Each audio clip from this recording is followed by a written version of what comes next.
Chers auditeurs et auditrices de la radio GNM, vous êtes à l'écoute de votre émission, Le Citoyen, et voici votre rubrique, Qu'en est pays.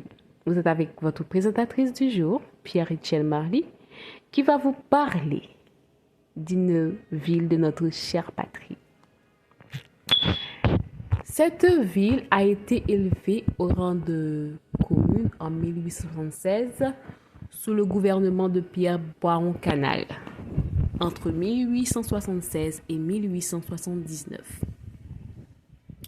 Grande-Saline, telle la ville dont on parle, est l'une de ces communes du département de l'Artibonite. Elle fait partie des 4 communes de l'arrondissement de Marchand-des-Salines, située à 19,15 degrés de la latitude nord et à 75,24 degrés de longitude ouest. Elle est à quelques 30 km de la route nationale numéro 1 entre Saint-Marc et Gonaïves. Elle est également la seule commune de cet arrondissement à avoir vue sur la mer. Selon certains, ce nom lui aurait été attribué au regard de la taille de ses marais salants. Dans le passé, Grande-Saline comptait 2 sections communales et aujourd'hui, elle n'en dispose que d'une seule. Après le départ des Duvalier sous le Conseil national de gouvernement, elle a été élevée au rang de circonscription électorale. Mais tous ceux qui l'ont représentée à la Chambre des députés l'ont fait à leur propre profit. Ce relief dominant est la vallée et il fait toujours chaud.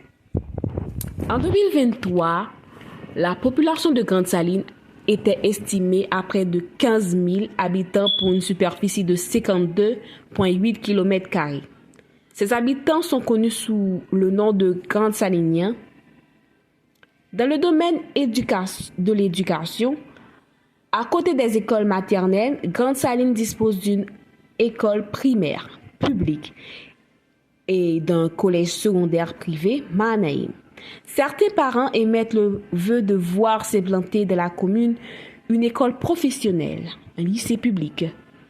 Une idée qui a été reprise par le docteur Gariconi dans son exposé politique général au Parlement haïtien. L'école primaire publique Jean Dès a été construite suite aux démarches de certains de ses fils auprès des organismes internationaux. Quant au collège Mahanaïm, il est l'œuvre d'un pasteur vivant à l'étranger. Du point de vue sanitaire, la commune de Grande-Saline n'est pas mieux pourvue. Il existe 2 centres de santé, dont l'un a gardé ses portes fermées. Pour n'importe quel cas bénin, on est obligé de se référer soit à Saint-Marc, soit à Deschapelles, soit à Port-au-Prince. Des démarches ont été faites, des instructions ont été passées par les autorités centrales et en dépit de tout, aucune suite n'a été donnée par les représentants locaux. Il paraît qu'on s'acharne à traiter la commune de vache à lait, bonne pour fournir le lait à ceux qui sont appelés à la défendre et à travailler à son développement. La population de Grande-Saline utilise l'eau du fleuve Artibonite pour ses menus usages. Certaines familles, pour se protéger de certaines maladies, achètent de l'eau traitée pour leur consommation journalière.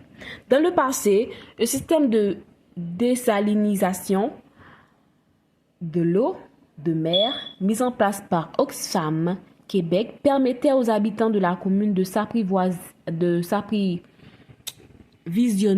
en eau potable. Mais vu le débit qu'on y recueillait, la quantité était jugée insuffisante pour la population. Ce projet fort apprécié a duré malheureusement l'espace d'un matin.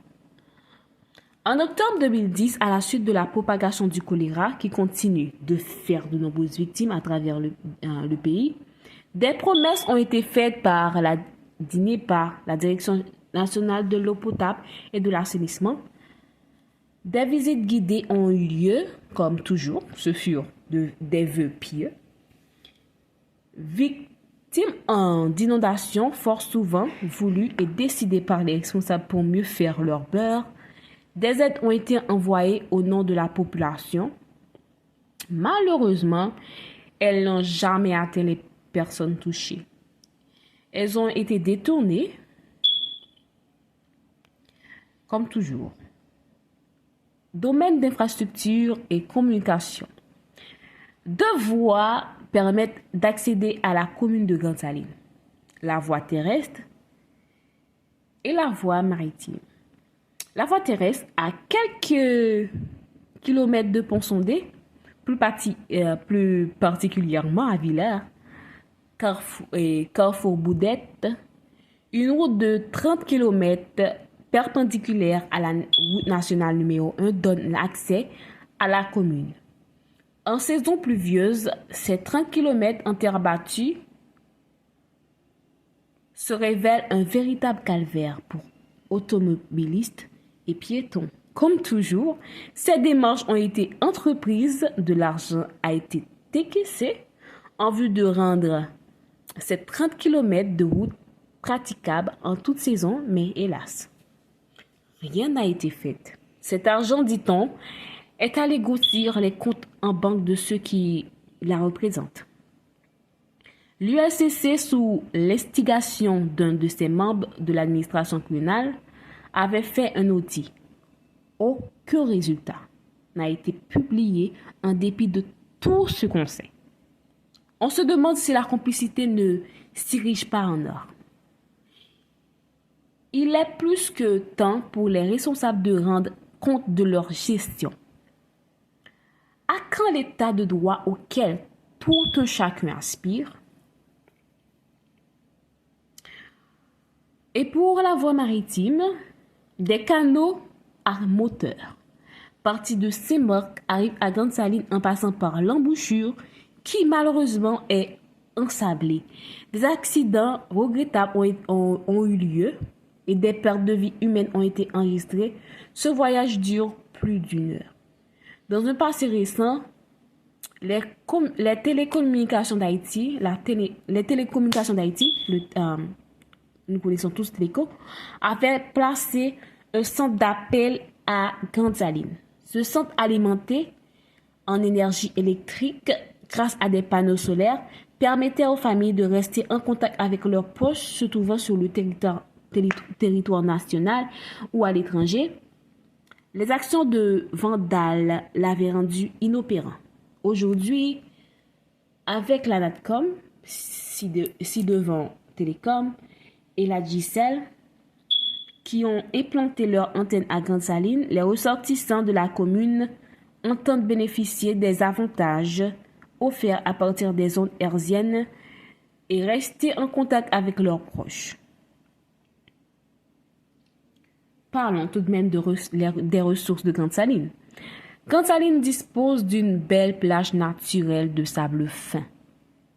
Sous prétexte de mieux l'exploiter, les arbres à piquants baillorondes qui bordaient le littoral ont été systématiquement abattus et n'ont pas été remplacés par des cocotiers amandiers comme promis.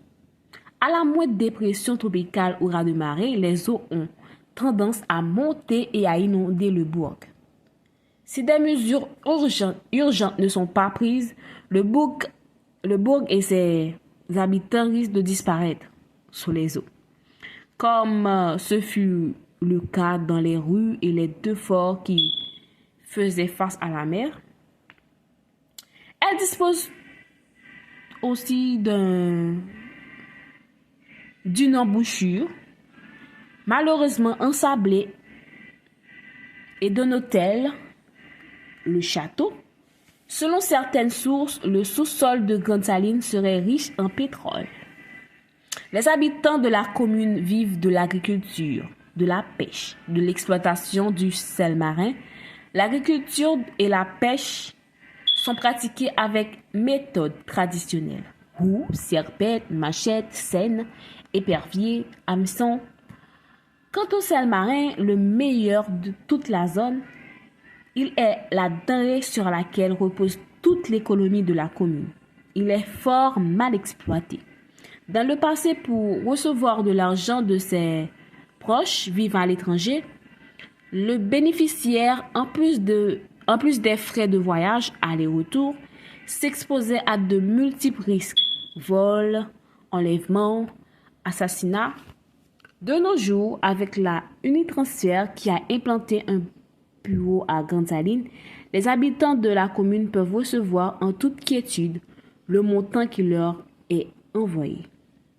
D'autres débouchés sont envisagés par les responsables de cette entreprise qui entendent accompagner Grande Saline à l'aide et l'aider à sortir de son isolement. La commune de Grande Saline est électrifiée à l'aide des panneaux solaires. Les résidents ne bénéficient pas de ce courant électrique.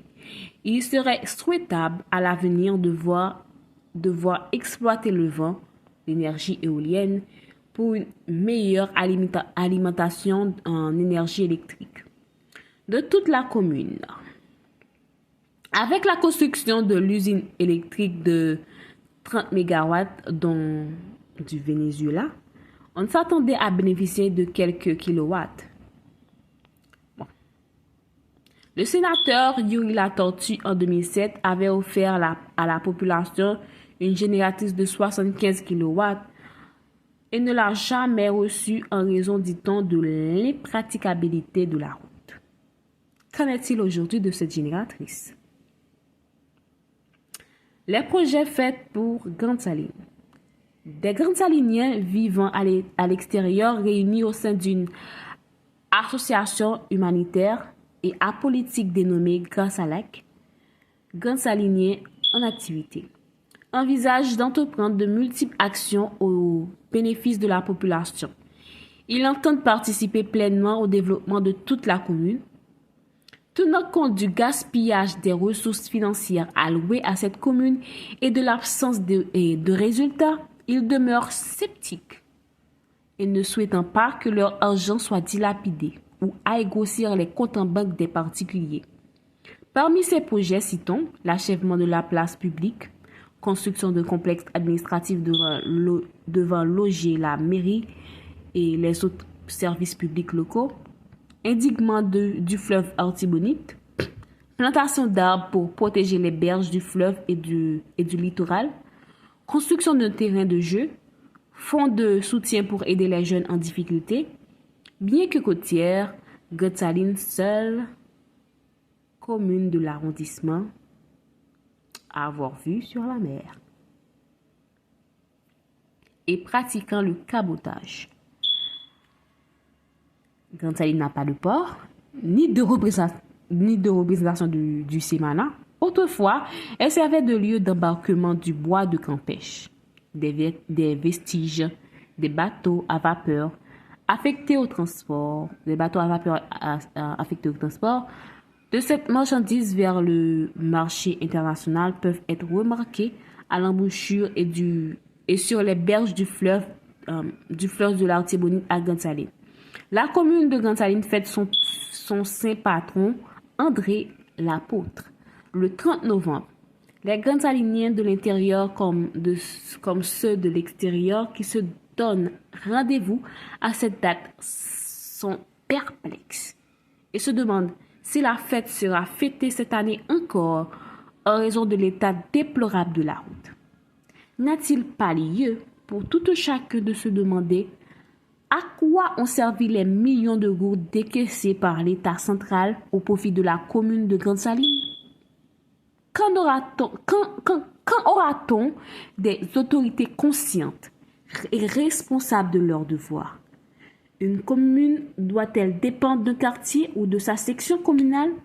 Il est temps de remettre les pendules à l'heure. Grande Saline n'attend plus d'être exploitée.